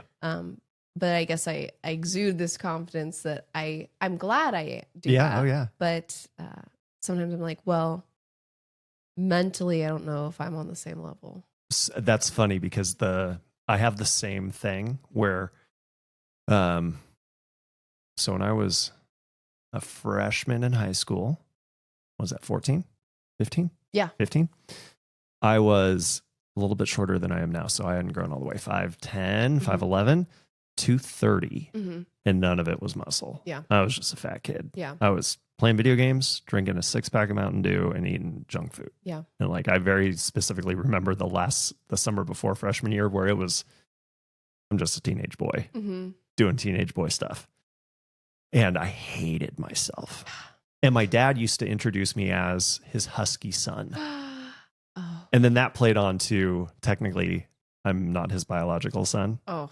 And I love my dad. He's always treated me no different. Like, he is my dad. I'm his son. But that creeps in and I go, well, his other sons aren't husky. Yeah. So, right, like all the negative self-talk. And that year between freshman year and sophomore year, I dropped 70 pounds. Yeah. Started working out, cut out the Mountain Dew, started doing all the things I was supposed to. But I didn't really know what it meant to be healthy because I'm still like food pyramiding it up. And again, all the stuff I'm taught in high school, right? And my parents didn't know anything about health really because, right, the government has kind of told us all this stuff for so many decades about how to be healthy. And that's what you're taught in school. And nobody has good habits and. Yeah. In my 20s, I worked out a bit, but I was really proud of myself because I had gone from I had dropped down to 160, right, from 230. And then I'd gotten back up to like 185, 190, was pudgy, but I knew I wasn't healthy because I'd start off the day with a Frappuccino. Yeah. And then a hot chocolate at lunch and then a pint of Ben and Jerry's at night. And so that's sugar addiction thing. Yeah. Oh, I'm light. I'm 170 pounds, but I looked like shit. Yeah. And I felt like shit. And then, so what I'm trying to get to is that it's so weird when you can look at yourself in the mirror or hear from other people and go, oh, you're so skinny. Oh, you're whatever it is. And you don't feel that at all. Because I think there's two things at play. I knew I wasn't doing the right things to be healthy. That came when I was late 20s, early 30s. And I finally knew I was taking care of myself right. So then the outward from third party people saying, hey, you look good. Yeah. They were validating it, but having that point where you don't need other people's validation, you validated it for yourself. Yeah. And there's a combo there of, I know I'm doing the right habits. And so I look good, I feel good, I'm getting the outward validation, but I know I'm good versus actually just being happy with who you are. Yeah. And like there's an equal, again, right balance in all things.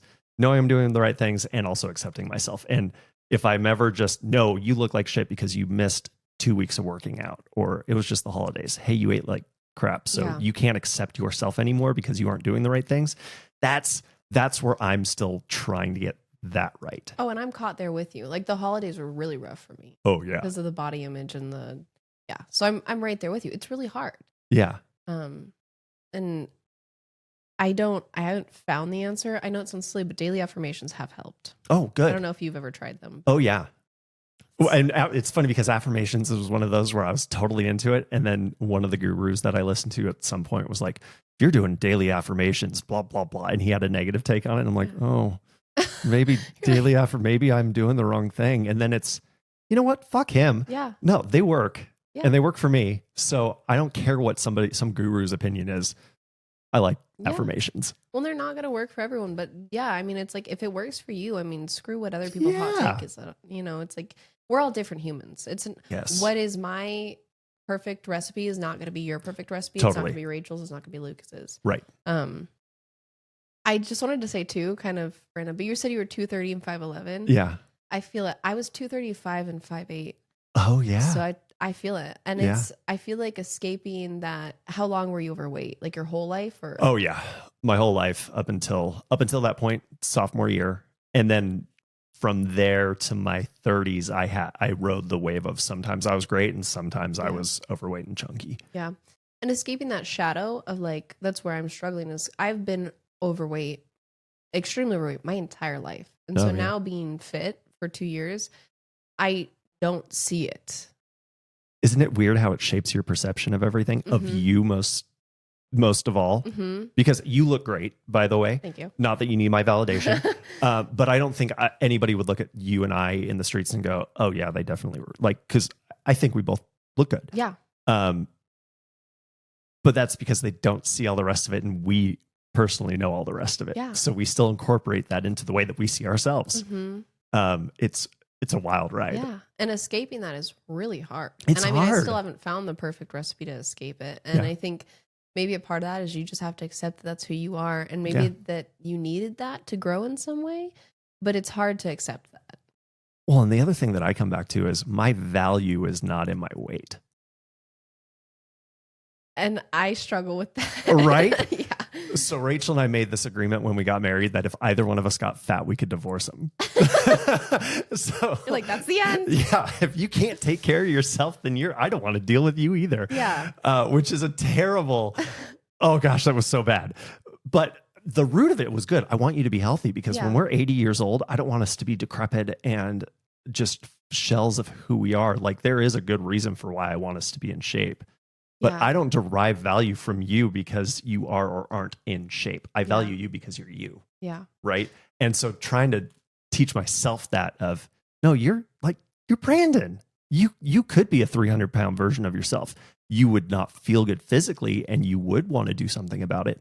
But that doesn't mean you're any less valuable. Yeah, 100%. And I mean, like you said, you and Rachel had good intentions. And I think a good phrase that I've heard for kind of what your intentions were was that someone said, saying that you'll take care of me and I'll take care of you is so short-sighted. You take care of you for me and I will take care of me for you. Yeah. Like you still have to take care of yourself. That's more where it was coming from. Like you take care of yourself so I can have you in my life and I'll take care of myself so you can have me in your life. Yeah. So the intentions are definitely good, but how often do we have good intentions and then spew it out some way that's in not some terrible, ugly way? It sounds bad, but yeah. And on that note too, when I met Lucas, I've done the yo-yo weight thing before. I'd gotten down to like 170, so I had lost a good majority of the weight, and I was not nearly as muscular, so still was a decent bit of fat left. But when I met him, I was 170.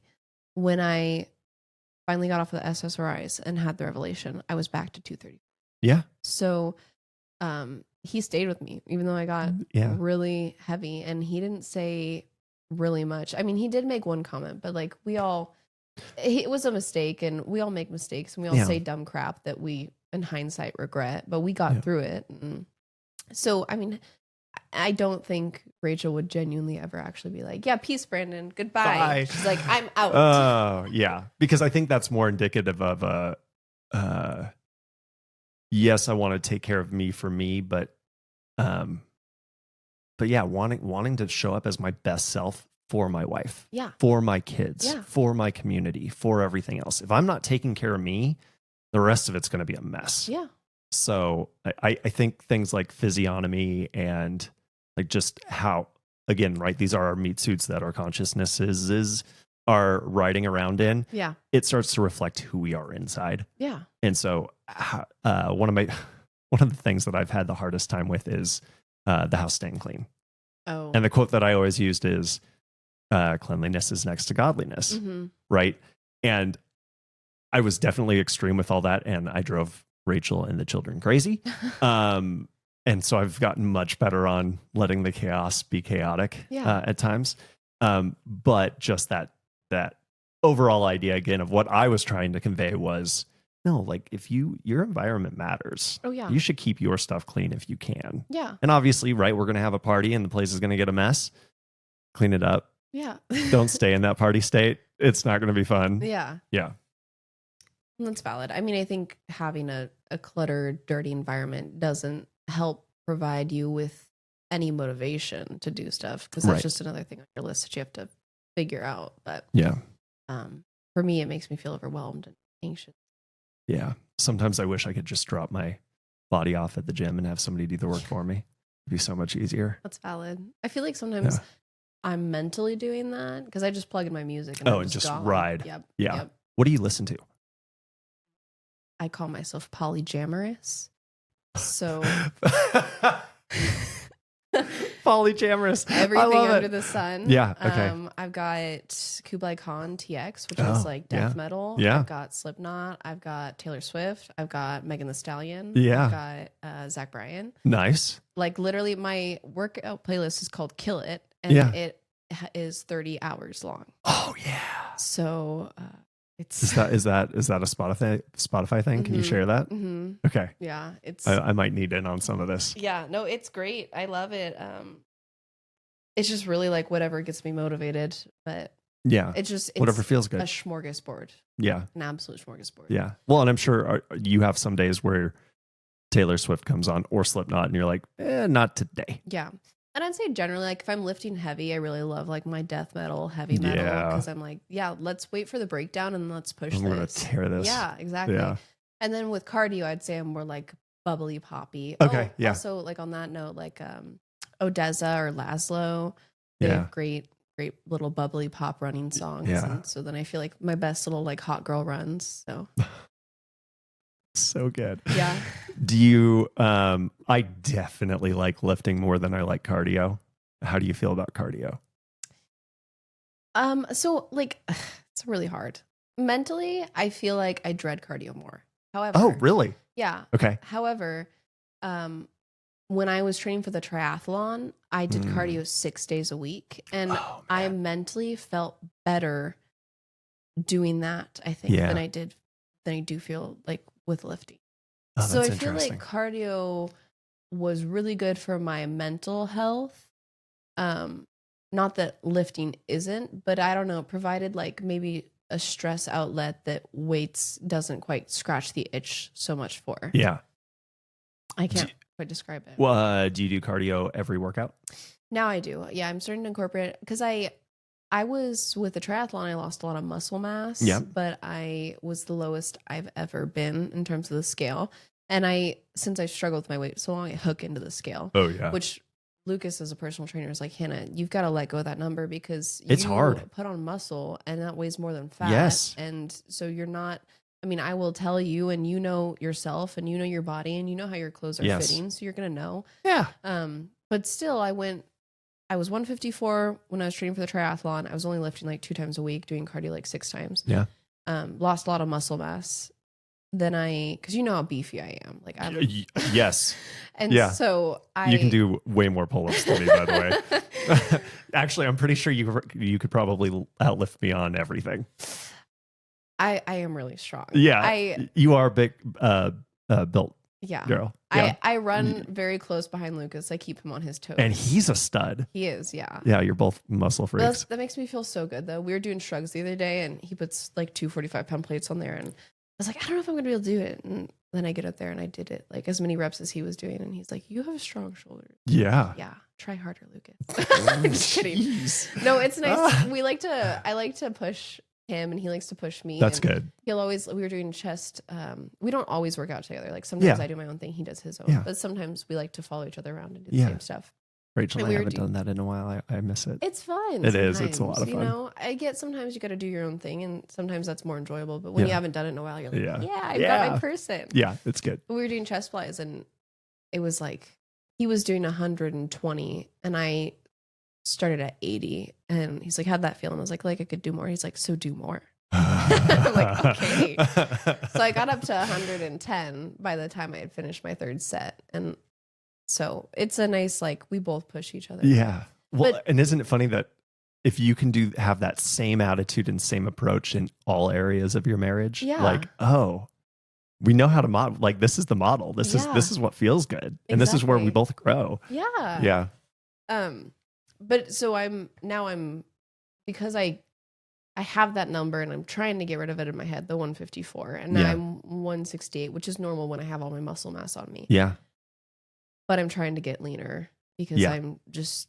Well, we just went through the holidays. Yeah. And so I am now doing like 20 minutes of cardio after every workout, which by the way, doing your cardio after your workout is the way to do it. That's what I was going to ask.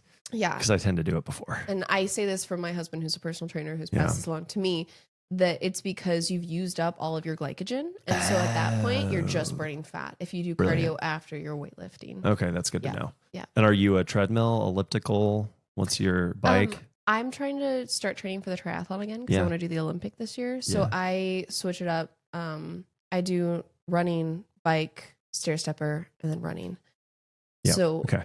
You rotate. yeah, because the triathlon is running, biking, and swimming. Yeah. And I can't train swimming at our current gym, obviously, because I don't have No. a pool. I But keep thinking about rejoining the Croc.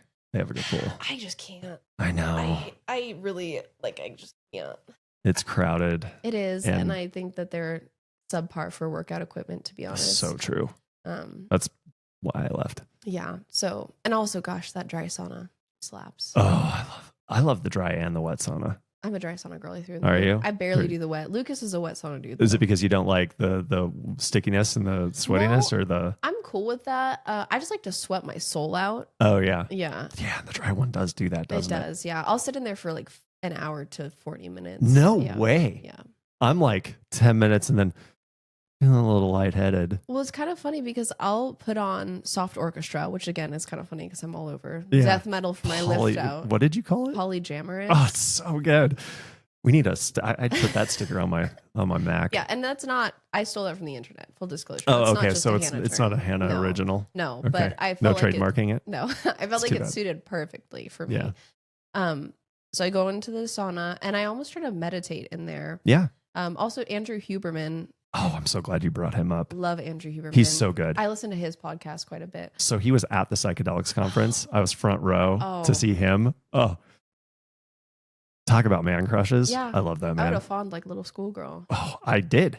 Ren's like, I was there. Yeah. But he was talking about how I think it was if you stay in the sauna for 15 to 20 minutes, like 2 to 3 times a week, it lowers your chance of like having a heart disease by like something like 20%. Crazy percent. And then if you do it 30 minutes, like 5 times a week, it's like over 50%. Yeah, the sauna is the magic bullet if Yeah. there is one. Yeah. And so I really I try to do that for my health too. And then also I try to meditate in there. So I just put in Yeah. my soft orchestra music and then try to just breathe and Yeah. focus on the sensations in my body. And Oh, it's that's great. so good. I would definitely recommend trying it if you haven't. Yeah, I'm gonna take you up on that. It's soul recommendation. soothing. Yeah. And then if you want to do the cold plunge, I'll get really, really hot in there, get like halfway through my session, Yeah. and then go hop in Go the cold plunge. plunge, dry yourself a little bit. Do you get back trust in the sauna. plunge? I haven't done it yet. I've done it once. I've done it twice actually now. I do trust it. I think that it is not one of the fun things to do. No, yeah, definitely but that. it's Yeah. great. I'm just like, how many other sweaty guy bodies have been in this thing? Yeah, I'm warning you. It's gonna. I mean, you're gonna want to be ready to shower. Definitely. When you get home. Well, I always shower afterwards. I mean, because anyways. also I can't be a hypocrite. I'm going from the dry sauna All where I've sweaty. just sweat my soul off. I'll normally do a little rinse in the shower. I'll rinse myself off, yeah, and then I'll yeah. go hop in. And They then don't you do a hop full in. shower. No, But I have seen gals just like just go straight from up. there. Oh Mhm. gosh. Yeah. So I mean, Yeah. but that's my take with any of the sauning or the cold plunge is that I'm always ready to shower Yeah. afterwards. Yeah. Because Good either point. way, I'm like sweating like a dying person. Yeah. But yeah, so Yeah. Okay. All right. All right. Try it. You I got think it. I think the men's is actually down at the moment. It's out of order, but I'll do it. yeah, I like the 40 minutes to an hour too in the sauna. it's great. So go do it 20, 30 minutes, hop in the cold plunge, and then I was going to get like one of those troughs Oh, from yeah. the feed store Yeah. and put it in the backyard and fill it and just let the winter do its thing and hop in there every morning. I mean, that would be a great thing. And then the kids would think it's a swimming pool in the summer. Oh, that's true. Like, they would love it. Yeah, they would love it. Okay, let's hear. I think I have. Oh yeah, we're right about at that time. Okay, let's see if I can wrap this up in 5-10 minutes. One serious question and then rapid fire, not serious questions. Okay, the serious question. We already kind of touched on it, but I think it plays into. We've talked about physical, mental, emotional, spiritual. Mhm. You already said you're a nature girl. Mhm. What is the religion of Hannah? How do you spiritually see the world? Well, I haven't named it anything, and I haven't quite found anything that quite correlates with it. Yeah. I believe we know energy is never destroyed or created. Right. I think I think all life is energy. Yeah. So then by that, right, that human life is never fully destroyed Right. And Right. we're all just recycling energy. My favorite quote is, or definition is that energy is information that vibrates. I like that. And wherever there is movement, we know there's life, Mm-hmm. right? In some way, shape, or form. And so, yeah, our souls, our energy, whatever that is, like, it's not created, it's not destroyed, it's right there. Yeah. And so because of that, I feel like the world is just this big pool of energy. And I think we're all interconnected. Like there's a big, like think of it as a spider web. Yeah. We all can kind of feel each other's energy on some level. Yeah. So that's why I think like when there's like these mass, like when people are dying en masse, like what's happening with all of the wars that is going on, like in between Russia and Ukraine, with Israel and Palestine, with Syria that just got freaking wrecked. Just wrecked. I think that affects us. Yes. Regardless of whether we're consuming information about it or not. We can still energetically feel it. We can feel it. Yeah. Yeah. Like, and even with mass extinctions of animals, like we feel all of that. Yeah. So that's kind of my philosophy on life, is that we're all interconnected and we all have energy. So put the best energy out there that you can and be the best person you can. Try to uplift other people's energies. I do think karma exists in her own silly little way. I don't think it's quite so direct as, oh, this bad person did something bad, and so something bad's going to happen to them. But I do think that bad people know they're bad people, and they're going to feel that. They're going to have some type of weight for that, unless they're a total psychopath, in which case I think you're kind of exempt from the rules. But that's its own little thing, you know. But so that's my view of the world. And I do pray sometimes, but that's more because when I feel powerless, I'll just basically pray to nature that whatever is meant to happen will happen. And that, like, I am all about animals. And so there was a cat that I saw on the side of the road. It was alive. I get anxious, though. I'm always like, I run out. I've made Lucas stop on the side of the road so many times so I can make sure a cat who got hit by a car is like actually deceased, is not suffering there. Or so that way I can go and grab a cat from the middle of the road and then put it on the side or whatever. I found 2 lost cats and gotten them back to their home. Oh, I love that. Yeah, I'm that's me. But I couldn't stop for this cat and I couldn't do anything. So I was like, nature, please make sure this cat gets back to wherever it's supposed to be and make sure it's safe, and or whatever is supposed to happen with it happens, but that it doesn't suffer, and then leave it at that. So that's the extent of my spirituality, is I just kind of put it out into the ether. Yeah. And then I carry on. But that's what I feel like it is. Like you put your energy out there, and you put out, you get back. That's my kind of karmic sort. I like saying it that way. Yeah. Well, and that plays right into your value of kindness. Yeah. And it's really not that hard. No. And I mean, you're allowed to have your own thoughts and opinions. Let me tell you, some of my internal thoughts, you think I'm the bitch out there, okay? But it's your actions that matter. Yeah. And that's the bottom line, is that you can think whatever you want. But at the end of the day, if you choose to behave as a terrible human being, I mean, if that energy comes back to you, that's your own fault. Yeah. Don't be surprised. Yeah. I was just north of Kathleen on Ramsey, and this little mouse was running across, and I was like, is that a leaf? What is that? Oh, it's a little mouse. And I dodged him, and I looked in my rear view, and the other car just went right over him. And I was just like, I mean, yeah, circle of life, but oh man, I wanted that little guy to make it. Yeah. Yeah. It's sad, but yeah, it's, you can put it out there and hope that for me, it'd be like, okay, I hope he passed away quickly, and that it was a, then that his body gets repurposed and all this type of stuff. Yeah. And that's how I try to make peace with it. But. Yeah. Well, and that's the, I think we're here for experience and growth. And we're all connected. I'm pretty convinced that if we weren't so ashamed of ourselves, we'd probably have telepathy. I could feel that. I think we're just afraid to let people inside of our heads sometimes. I mean, I am afraid to let someone. Yeah, right. I mean, I guess not quite. I don't think there's anything too scary in there in my brain. No, yeah, nothing. Well, yeah, no, I don't think so. No. We won't dive into mine though. But and it's just one big circle. Yeah. Right. I mean, it is whether it's the infinity symbol or the yin and yang symbol or whatever the thing is. We're just circle of life in it. Yeah. Yeah. One last thing I'll tell you. I'm huge into like Taoism for spirituality. Oh, I love the Tao. Alan Watts is so good. Oh, Of course. I freaking love that. Have you read any of his books? No, you should see my list of needing to, but do you have a recommendation? What's the first Alan Watts book I should read? I like A Message for the Age of Anxiety. Ooh, okay. It says it's called The Wisdom of Insecurity, A Message for an Age of Anxiety. Yeah. Really good. Luke's and I both read that cover to cover and highlighted the crap out of it. And it's so good. It is amazing. And we also have the book, which is just called The Book. If you want to borrow them, we have them in our library. I would totally take you up on that. Definitely marked up, but I mean, you can. And I have we'll trade. I have a whole list of like, but would you say, are those like, if you had to recommend 3 books? Yeah. That. So the Wisdom of Insecurity, A Message for an Age of Anxiety, best book. There's also the book by Alan Watts, and there's also one that's called The Untethered Soul. So good. Oh, you know that too? Of course. Frick yes. Those are my 3. Yeah, those are your 3. Yeah. Those are your 3. Okay, I like those. Yeah, The Untethered Soul is fantastic. Is that Eckhart Tolle? No, it's who's The Untethered Soul? It's John something or Jeffrey something.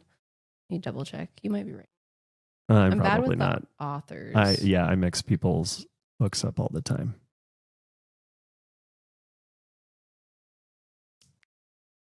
All I know is that that's what it's called. My phone might not. It's it'll come to us As soon as we're done. Yeah, we'll come back. Okay, so those are the 3 books that you would recommend. Yes. And the Michael Allen Singer, sorry. Yeah, that's who it is. Man, I was way off. Yeah, that one's great.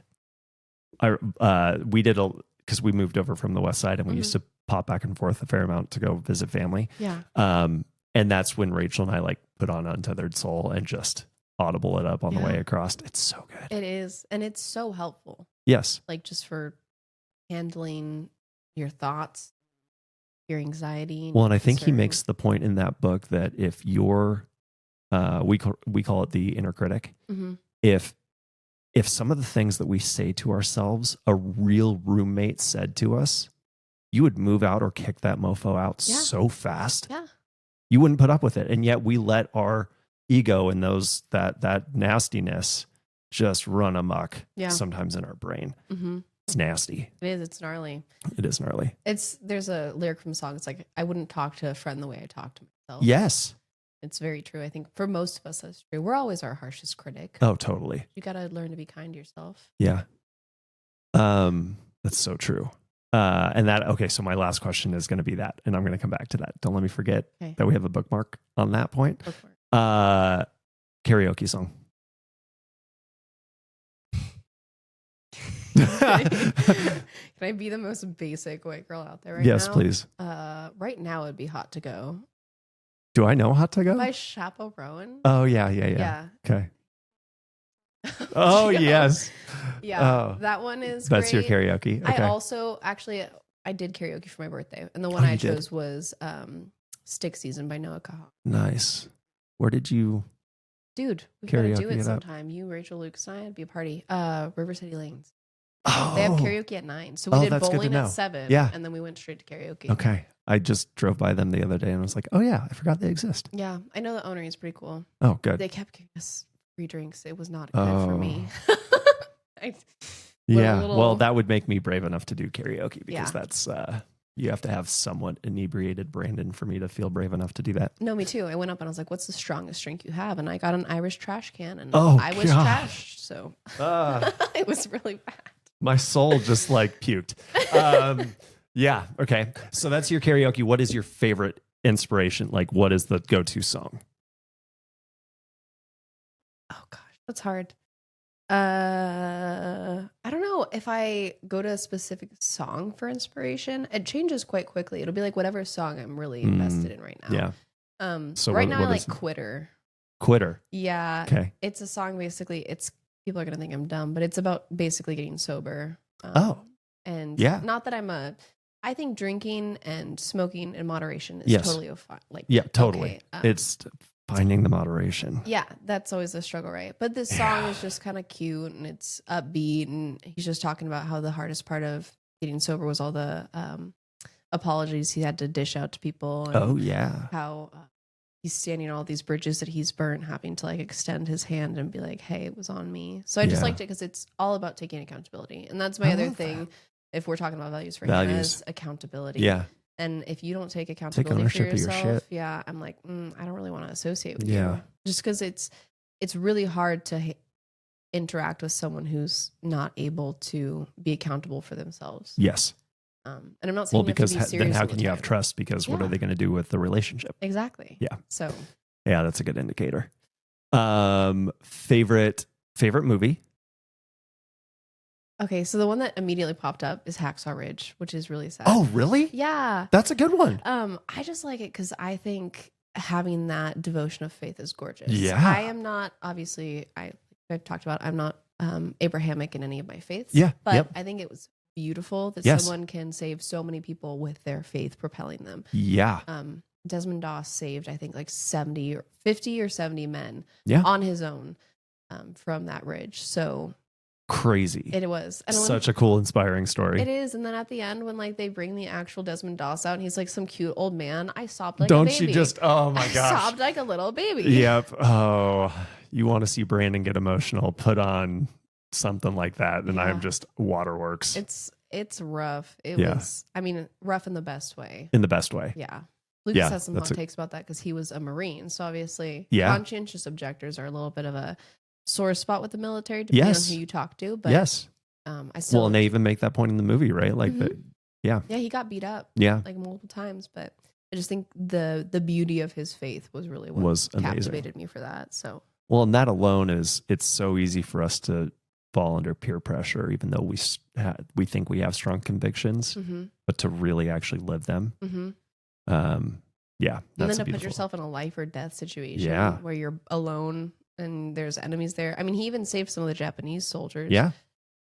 Which is insane. Which is also insane. Yeah. The Pacific War of Theater of War, that's the way to say it, was wild. Yeah. Do you ever listen to Dan Carlin? No, he does hardcore history. He does the Japanese, it's like a 4 or 5 episode and they're all like 3 hours long. Yeah.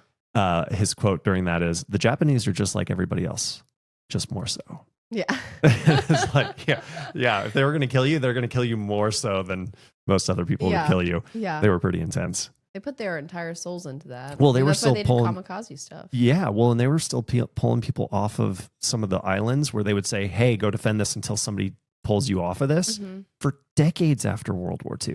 That's nuts. Decades later, you're still chilling on your island defending it like because you got orders to do that. Insane. That's crazy. Yeah. Okay, so last question. Okay. If you had a megaphone that could reach everybody on the planet, what advice, what words of wisdom, what Hannah-isms, what would you say? Oh gosh, that's a heavy one. I guess I would encourage people to do more critical thinking and to be more open to perspectives. I think that a lot of people I think if you just take a look at our political environment, it's kind of what I'm addressing. Like the fact that we can't even have conversations with each other without people getting up in a riot and just getting like mud flinging and all that stuff. Like, just listen to each other and listen without your defenses up and listen without taking it as a attack on your identity. Like so much of us make these things our identity, and you are so much more than your political beliefs or your sexuality or your gender or whatever. You are more than that. Don't make that your whole personality. And don't let people discussing things make you feel so insulted that we can't even have a discussion. Yeah. Because I mean, how many people talk nowadays? Like there's so many people. Jess and Lucas are people that I've told them I want them to start a podcast because they're diametrically opposed on their political views. Oh, I love it. But then they're both so calm, rational, and well-informed. Yes. I just want those conversations to be happening. Yes. And not even about politics, but about everything. Everything. Yeah. And we just don't talk to each other anymore. So go talk to your neighbor and listen and don't get offended and try to open your mind. And that's my hot take. I love it. Well, thank you for talking to me today. This was fantastic. Yeah, Did you have a good time? Yeah, it was great. Yeah. Cool. I hope that I had some good answers. You were amazing. And now we know why Hannah is the main character in Yeah, Hannah's story. I try to. We're all our own main characters. We are. Oh, And the director other and thing I'd producer say- and writer and Exactly. and The other thing I'd say to people, do it for the plot. Bring your own oh plot line. Do it for yeah, the plot. yeah. You're scared? Just go do it for the plot. Just go do it for the plot. Yeah. Oh, I love that. Oh, so good. All right. Thanks, everybody. Yeah, thank you.